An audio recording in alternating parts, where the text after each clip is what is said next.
Hey everyone, this is Jack G, and this channel is about my hobbies. Clearly you can see a few of them on the table, some knives that I collect, and we'll be talking about those, but this is really about where my hobbies intersect with being prepared and enjoying life in an urban or otherwise environment, and doing it with what I call kind of a low profile style, which we'll talk about a little bit more as we go. So I'll talk about sharing my bug out or go bag, grab bag, and some of my knife collections, among other things. But mostly since I've done a lot of research on the internet and I spend a lot of time thinking about, what I would put in my bag or what kind of knives that I want to buy, both in terms of like quality, price, etc. And I don't have a knife store near me, so I have to do a lot of research. I watch a lot of YouTube videos, and by the way, there are a lot better videos than I'm sure the one I'm putting together now. Zach's stuff is a great video on everything from Benchmades, etc. And he's talked about all the things I'm going to talk about here today. Nick is another guy from like the East Coast who does a really good job. Of course, Apostle P, he knows everything there is to know about like knife blades that we'll talk about here in a little bit. And a few others like Nut and Fancy and a bunch of other people that have like hundreds of thousands of viewers. But I just thought that it was maybe time for me to like give back to the community, since I kind of take a lot of information by doing Google searches and then watching YouTube videos, and then in turn purchasing things that I become my hobby. So a lot of what I want to talk about is kind of quality for the money and things of that nature. So I've done a lot of research on the knife we're going to talk about today, which is this Bugout, Benchmade Bugout. And I was doing a lot of research, and I saw a lot of really cool videos from like Zach stuff where he was talking about the scales and do they flex, do they bend, or is it a good quality scales handles, if you will. And he even ran over it with a truck, so highly recommend watching his video. It's super cool. Anyway, long story short, I look for like the bad things as well, and just kind of watch people work with their knives and see, is there something I don't like about it? I kind of mentioned that I really like a low profile style, so like how does it fit in my pants pocket, and does it show a lot? Because I live in an urban environment, as I mentioned, and being in an urban environment, you can't be like wearing a knife out in public. I also work in an office atmosphere, so I keep that in mind. So a lot of what I do is really try to be thoughtful about the types of things that I purchase, both in terms of quality as well as being a low profile style. So as part of my research in this first video that I'm going to do, I stumbled on someone. I think his name was I think it was Wrangler. I think. Let me take a look. I'll post this link as well.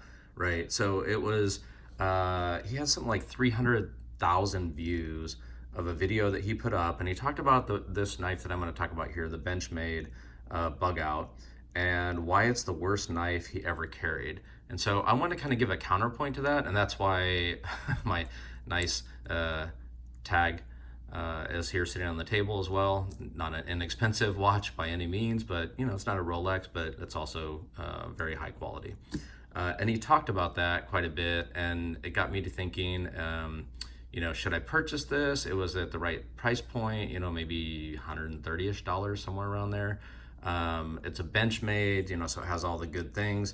I'm kind of cheating here, which you're going to see in a minute, but like the access lock, and I'm going to talk about this knife in detail, so don't worry about that. This is more about kind of a counterpoint to his argument that this is the worst knife ever, which is kind of funny because Nut and Fancy, who has like, I don't know, millions of viewers, said it's one of the best knives ever. Apostle P, who's pretty straight up in his critique of knives, said it was one of the best knives there is. And so I was really confused as to why. So I bought it, kind of sight unseen. Like I said, I don't have a store near me. And part of his argument was it has so many great features, a really good blade, which we'll talk about, like S30V. It's a really good steel, has the access lock, and a number of other features. This one you'll see I've kind of started to customize. I tend to customize all my knives, which we'll talk about going forward. But in the end, he was comparing it to buying something that he was ending up really disappointed with, and I get that. So if you're going to spend some money, make sure they're going to be happy with it.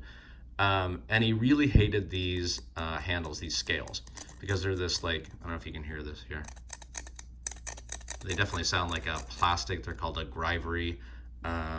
Here's another knife that I'll do a review on that I absolutely love. Super cool. It's the Spyderco and the Salt series. This is like made out of some amazing steel that like NASA came up with. But you can like soak this in salt. And anyway, I'll do a review on this and it never rusts. But they have this same kind of, you can kind of hear, you know, you're getting like less expensive scales, obviously. But you know, you get what you pay for. And I think that's the thing that he really missed in the video that kind of made me want to create this as my first video, is that he talked about like having a really good watch and you appreciate the watch. And I love this watch. You know, just like he said, I take it out, I look at it, it's more of a piece of jewelry than anything, but it's high quality, it's waterproof, you know, it'll outlive me, I can hand it down. But I paid a lot for this watch. You know, this isn't like a cheap Timex. And so I thought he should be comparing apples to apples. And that's the thing that I really want to talk about here. And that's what I've learned about the Benchmades that I clearly bought a few of and that we'll talk over time about. But also that, you know, it's kind of like he bought the Apple Watch with the cheap sport band and he loves the watch, but he's mad that he bought it because he bought the cheap sports band instead of upgrading it. And so I don't think his discussion about the fact that it's a bad knife is fair. And so I kind of want to give a counterpoint to that. And that is, you know, it has an amazing blade, which I'll show here in a minute. And yes, you can buy the less expensive, which it typically comes with these, you know, scales. And yeah, he's right. You know, I've had this in my pocket for a month or so. Today's Christmas. Kind of got it for myself leading up to Christmas. But he's right. You do kind of get disappointed with these, you know, the feel of these, but it is grip, you know, it's, I don't know about grippy, but you don't lose grip on this, obviously. While blue's my favorite color, I don't particularly like it on a knife. I like a low profile black when it's in my pocket. I'll show some stuff like in the pocket, what that looks like. I love that BladeHQ does that. But in any event, I really love this in particular, and a lot of people must love it, like, you know, Apostle P, Nothing Fancy, because you can get all kinds of accessories and things to update this. And he was comparing it to the 940, albeit his was the aluminum, and this is the carbon fiber version, which this is the first knife that I bought several years ago that kind of got me back into knife collecting that I used to do with my dad, and collected buck knives and Gerber knives and things of that nature. Things have come a long way since then. But I love this. It's a great flipper. Or I don't know, some people say flipper, and when you flip it from the back, I don't know what you want to call it, but I love that I can, you know, I can play with this all day long. But anyway, I'll do a quick review on this. But his whole point was that he has one of these in aluminum, the 940, which is a beautiful knife with the reverse tanto. And this is the S90 V steel, which is upgraded. I don't want to go into too much detail on this, but this is a more expensive knife, clearly, than this one is, right? I mean, clearly I upgraded to carbon fiber. So the beauty is that you can, and you still get like the lifetime warranty from Benchmade, and I love that about them. And so what I did was I purchased this, and he was right in that I didn't like the scales, but mostly I didn't like in the pocket, sorry, I'm giving it away here, that like anybody could see this blue. So I was fortunate enough to find some stuff on YouTube, and if you'd like, I'll put some links here. And what I did was I purchased this from Knives Plus, and I'm gonna give it away here. Oh, by the way, here you can kind of hear the scales, and you can kind of, you know, they sound plasticky, right? But I mean, they're durable. I mean, you know, Zach from Zach Stuff like ran it over with the truck and stuff like that. That was super cool. You should check out his videos. he's gonna do a way better job than I am, clearly. This is my first video. But I bought these aluminum black scales, and I wanted them to be black because in my pocket with the pocket clip, and I love the fact that this is a deep, shallow, short pocket clip compared to most pocket clips, so it's not going to be super visible. Like, I live in an urban environment, and I don't want people to look at me and go, this guy's carrying a knife, and I'm a little nervous about that. By the way, you can kind of tell that I replaced these with the titanium blue. I'm a little disappointed in the quality of these blue.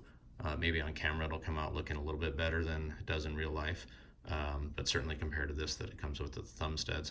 But I purchased this from Knives Plus with the acid stone wash. I mean, look at that.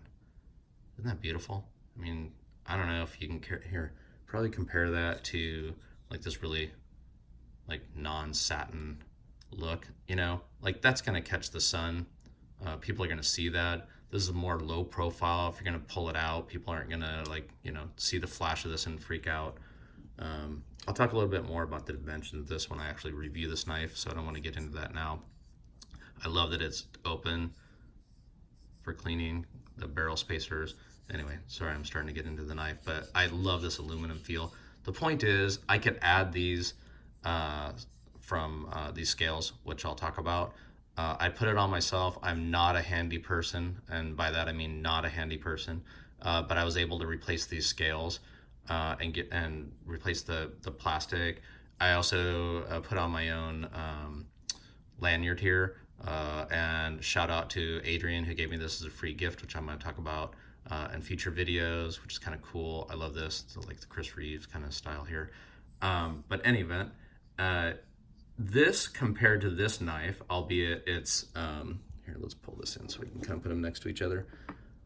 Albeit it's carbon fiber, which is going to be more expensive. This is what he should have been comparing, right? He should have been comparing like an upgraded scales, which you could do. You could argue that maybe Benchmade should have put those on themselves. That's fine. But you can't compare this watch to a cheap watch or cheap bands and a higher end, you know, 940 Osborne, more expensive knife compared to this with the cheaper scales. And so I decided like my first video would be kind of a counterpoint to that. And I love the fact that you can do all kinds of stuff with this bug out because it is so popular, because people like it because it's thin, it's light. And clearly, you know, I've replaced the scales, and I'm gonna do a video. And let's just pull this one out of here real quick. I just want to show that, like, you know, you can get cheaper plastic scales on other things like, you know, Spyderco and stuff, which I love. I'll do some reviews on the Spyderco knife as well. But in any event, I just got this for Christmas as well. I mean, look at that. Isn't that sweet? I mean, look at the, hopefully that'll come through in the camera with the gold, but this like light, not, you know, not black coated. I really like the look of these scales, but Zach ruined me. He replaced these with these Putnam, I've got here, these Putnam G10, which I've come to love now. The more knives I've owned with this G10, and oh man, the pattern on there is just like amazing. I mean, here, actually, sorry, wrong one. Let's do this. Like, look at that. Look what that's gonna look like. And then check this out. I'm gonna do a video on this, but I got these from Adrian in Australia. Super cool guy. I can pimp it out with my own hardware. Like, look at that. Man, that's gonna look sick. So I'll do a video on this. I can't wait to do that. God, look at that. Anyway, like, you don't have to live with these scales. You know, you can upgrade them from various people in titanium and, you know, G10, etc. So I think his video, while it got a lot of people's attention and 300,000 views, needs to be really weighted against, you know, your buying quality, or you can add to it like a better, you know, watch band, etc. And the fact that you can do that with a Benchmade Bugout, with, you know, new hardware, with new scales of different types, which I'm going to show you a bunch of different ones that I've done and talk about these more in future videos. Kind of gives a counterpoint to what he was saying. And so I think it's one of the better buys, frankly, in the Benchmade Bugout. Clearly, I own two now. And so I'll talk about those a little bit more in the future. So anyway, that's my first video. I hope you guys like it. If you do, please give me comments, you know, follow me, subscribe. I'm going to talk about each one of these independently. I'm going to take this one and I'm going to replace these scales along with this hardware. And so I'm going to start a new video here in a minute and talk about this knife a little bit, and then do kind of a before and after, because I can't wait to do that. It's Christmas and this is my present, so I'm super excited about doing that. And then I'll talk a little bit more going forward in my channel about like bug out bags and things that I've done to prepare for emergency situations, but be reasonable about, like, I'm not gonna be a prepper and live in a bunker, just because like the reality is that's not where we live. We live in a big city, but with an earthquake things could get pretty bad. And everything that I have, both as in terms of a hobby and kind of looking cool but in the pocket and hiding some of this bling, goes to kind of this lifestyle that I kind of like, and I can claim it as a hobby and justify it to my wife, to be honest. And so anyway, please subscribe, tell your friends to view my channel, ask me about links, where I purchase stuff from, and I'll talk about that a little bit more. And hey, mahalo, peace out.